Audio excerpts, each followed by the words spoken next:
Have you noticed how we're in Dark Souls? Either side with capitalists and extend the flame, or let the fascists win and extinguish it. That's actually a line of analysis that I've seen done in some Dark Souls analysis videos. Not a joke. Like, that there's an underlying sort of kind of metacritical revolutionary sentiment. Playing Nioh 2, and it really makes me appreciate the simplicity of Dark Souls combat way more. Nioh 2 feels complex for the sake of complexity. That's the feeling I got from watching it, yeah! It's why I haven't played the Nioh games. When I look at it, it's like, stances this, stances that. One of the cool things about Dark Souls is that it was very mechanically complicated with just a small range of options on your part, you know? It really forced out the tough decision-making by putting you in those positions, you know? Do a lot with a little. That's what I like. But in Nioh, it seems like they ask you to do a lot with a lot, which isn't bad, but I like it less. I do not like the Dishonored games, man. Do you dislike games that allow you to choose a pacifist route? No, I dislike games that tell you the good ending is the pacifist route and then make the pacifist route fucking boring and then give you fucking 80 billion upgrade points to put into making you better at killing and give you cool killing moves and magic killing powers. And then they're like, oh yeah, actually killing these objectively evil people will actually make you the bad guy and cause the universe to fucking revolt against your bloodshed. So actually spend the entire game hiding from enemies so that they're safe from you. I do not like games where stealth is protecting the enemy from you. Like, when you're in Dishonored, the failure state of getting caught is not you're under threat. It's, oh great, now I have to effortlessly tear these guys to shreds with dope magic. I normally try to play games for, like, the optimal route or whatever. When I first played the first Dishonored game, I was like, damn, playing Bloodless fucking sucks. I'm fucking bored. Jesus Christ. And then I started over again and killed everyone. And they were like, no, you can't kill these evil people. The universe abhors your violence, man. And then I killed the person saying that. And I beat the game and I felt empty at the end. Because it felt like the game was mechanically not prepared for me to go on a fucking murder spree. The game is too easy when you use the mechanics it gives you. The game is difficulty-wise balanced around pacifism. But, fun-wise balanced around murder. Also, the voice acting in the Dishonored games is just not good. You literally flip-flop in your Dishonored take. No, I don't. I'm consistent on it. Ever play Limbo? Not my type of game. The closest thing to Limbo I've ever played and enjoyed was Little Nightmares, but even then, my enjoyment of Little Nightmares was very dependent on the fact that I was playing it with vermin. Because it's like, oh, ain't that cute, you know? I feel like Limbo was very overhyped, personally. Limbo's okay, but Inside is great. I'm with Joseph Anderson on this, and I'm saying this because I've never played the game, and I suck Joseph Anderson's dick on every opinion that he has, basically. But no, actually, Inside sucks, because he said so. Does it actually suck? I don't know, I haven't played it. Braid was a great game? Braid was a great game. God, that's like the beginning of indie gaming. Braid goes back almost as far as, like, Cave Story, in terms of the pedigree of old indie games, man. It goes back so far. Bo Burnham's Inside? No, Inside the game. But Bo Burnham's Inside was really good. See, the game Inside could never communicate anywhere near as much existential angst as Inside the Bo Burnham Netflix special. Remembers Castle Crashers? Dude, I never liked Castle Crashers. The increasing popularity of that game always annoyed me slightly. Because I remember playing it back when it was a Flash game. And I was like, mid. And then it went on to be like the fucking poster child of Newgrounds.com and also a big popular game. And I was just thinking like, dude, why? Stop. Late to the convo, but Vaush 100% right about Dishonored. All the killing powers are cool and super fun to use. It's a shame you are punished for using. Yeah, it's not a good fucking stealth game unless it's fun to be stealthy, man. It's no Splinter Cell, that's for sure. It's a flaw with Dishonored, but they're still dope games. I still think there's plenty of value to Dishonored, but that, for me, kind of tanked the experience. Yeah, Ramstein, Limbo just got so much praise that even, like, a flawless game would have been overhyped, man.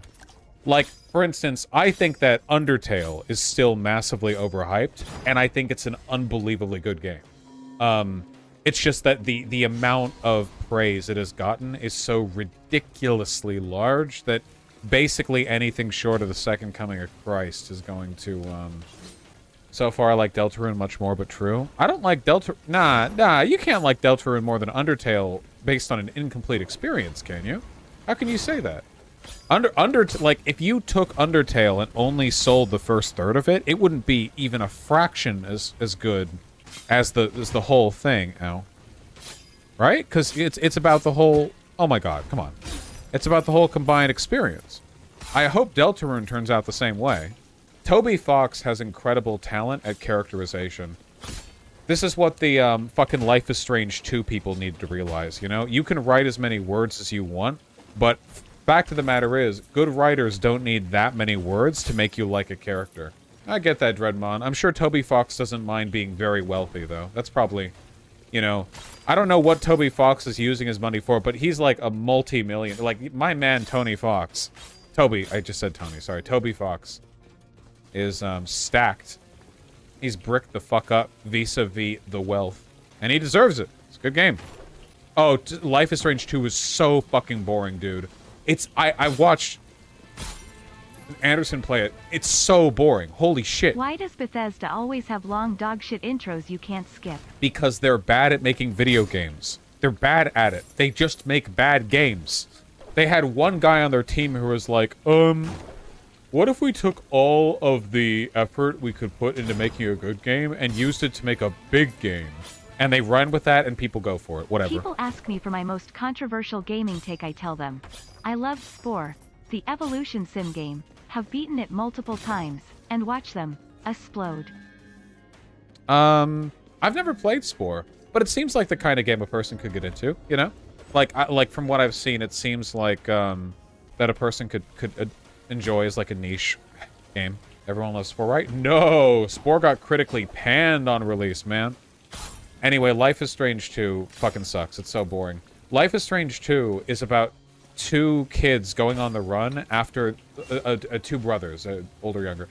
When the younger brother uses psychic abilities he didn't know he had to, like, get his dad killed and kill a cop. And they're on the run. That sounds interesting, but trust me, they find a way to make it boring. You know what game has unbelievably large characterization? Dragon's Crown, especially the sorceress. Ha! Yeah, true. Fucking true. I'm here for the plot, baby. I love this fucking 2-act plot. Ooh. Yeah, Spore was also overhyped and couldn't even come close to delivering. Because the guy made SimCity 4. To be fair, I don't really care that much about SimCity or City Skylines either. I can't do simulation games anymore, man. It's all model train set bullshit. I cannot be given a system and go like, yeah, dude, no goals, man. Do what you want. I can't stand that. I want challenges to engage with. I want to experience a set of mechanics and a narrative in the context of a specific set of challenges. I want to be tested in that way. That's my enjoyment. One of the things that I enjoyed about the old Zoo Tycoon and Roller Coaster Tycoon games is that they would have challenges. Like, here's your plot, here's your money, do this by this time. That's a goal. I like that. I like that a lot, you know? But yeah, I don't know. The main issue with City Skylines is that I want to learn how I want to make a good city when it's not easy to make a good city. But in City Skylines, no matter what settings you tweak or whatever, you can still just design it so that you have $1 per month surplus, and then you can just leave it on overnight and come back to infinite money. What about Mega Man? Oh, I used to love the old Mega Man games. I really enjoyed the new Mega Man games that were made for the Wii. Do you guys remember those? Like, they were like Mega Man like 11 and 12 or something. And they were basically exactly the same as the NES games. Except they had parallax scrolling. 9 and 10? Yeah. And of course they, you know, they were made with some modern... But they looked the same? I like those. You're thinking of Mighty Number 9? No, I am fucking not. Is Vaush a Metroid fan? I like the Metroid Prime games. I've never actually gotten that much into the 2D ones. Have I played Risk of Rain 2? Yeah, I like Risk of Rain 2. Fucking hard. Though I don't like games with an active timer like that. That shit stresses me out. Where it's like, oh yeah, you know, like you actually can't see everything in this level because you have to move on to the next one in 8 picoseconds, or otherwise all the enemies grow 1 extra dick to fuck you with. You excited for Hades 2? Yeah! Hades 1 just feels like it wasn't that long ago, you know? Like, Hades 1 still feels like such a modern, fresh game that Hades 2, it's like, damn, sure. It just feels like the standard model these days is for companies to release a fuck ton of DLC, you know? Like, it kind of felt weird when they did Overwatch 2, and it was like, everyone makes Overwatch 1.5 jokes. So I hope Hades justifies being a new game. Seems like it's going to. You know, I have a lot of faith in Supergiant Games. Supergiant Games are probably one of the most consistent indie developers out there in terms of the quality of their products and just generally earning their good reputation. From what it looks like, the game system's very different. Yeah, I haven't actually seen the trailer. I don't like to spoil myself. I like to go into games totally... Like, I don't watch trailers for anything I think I might actually care about. I've seen the screenshots. I've seen images from the trailer. Hard to avoid discourse on that. But I haven't seen the trailer itself, so I haven't seen any moving gameplay. What's your opinion on the roguelite genre? I really don't like it. Oh, there you go. Real like Hades was so good at count. Okay, so here's the thing for me when it comes to roguelites, okay? I don't like it when games just make you vegetate. Roguelites can do that if they're bad. A good roguelite, in my opinion, really engages you. It's not just a grind as you throw yourself against the wall over and over. It requires thought. This is one of the reasons why Binding of Isaac is such a good roguelite that so many people remember fondly. In addition to being, you know, really big and having a ton of content, that's a part of it. Binding of Isaac also, like, if you're thinking when you play Binding of Isaac, you are, like, elevating yourself to the fucking stratosphere in terms of your ability to play that game. Like, you are maximizing your fucking power level. Your interest in that stuff varies a lot. Hades is really good, but Hades is unique. Hades is in my opinion, the only roguelite to give a shit about narrative. There are roguelites with narrative, but Hades is the only one to make it a centerpiece of their game, to put it front and center. Character, narrative, voice acting, plot, Hades is unique in that regard. Now, if you like the gameplay of Hades, in terms of like an isometric dashing around, you know, you get power-ups and so on, you know, there are lots of games like that. Hades is just a very, very good iteration of that common formula. KSP2, I might... Okay, listen. This is my problem, man. I don't like playing games that have no... that don't end. I like playing a game where it feels like there's a definitive goal. Okay? Here's the fucking problem, man. I loved so much about Kerbal Space Program, but Kerbal Space Program Career Mode fucking sucked. It is not fun to do an additional, like, high orbit space jump just to get that extra bit of science, and it is definitely not fun to have to do a bunch of boring fucking corporate contracts to get enough money to do the next real run.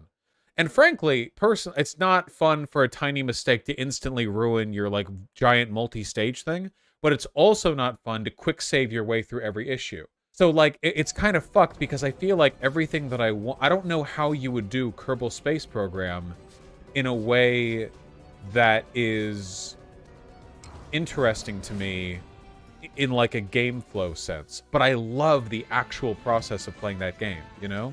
I don't know. Now, the science mode, Dreadmon, but then there's no challenge because you can just throw yourself at it over and over. Dude, skeleton enemies that throw bones at an upward arc that fall down have been the bane of my existence since Castlevania 1. I am so weak to that type of enemy. Holy shit. 2D side-scrolling platformers where the skeleton tosses the bone up and then it goes down. This shit is like my fucking kryptonite. My brain just cannot process the concept. Yeah, it's like a type advantage against me. Holy shit. Yeah, literally, all the way back to the hammer Koopas in the Mario games. God damn it. God damn it. God. Let me out! I can't get out! I can't reset my... I can't reset my jump! That's an actual infinite death pit if you fall in there. I can't reset my jump and it's no iframes.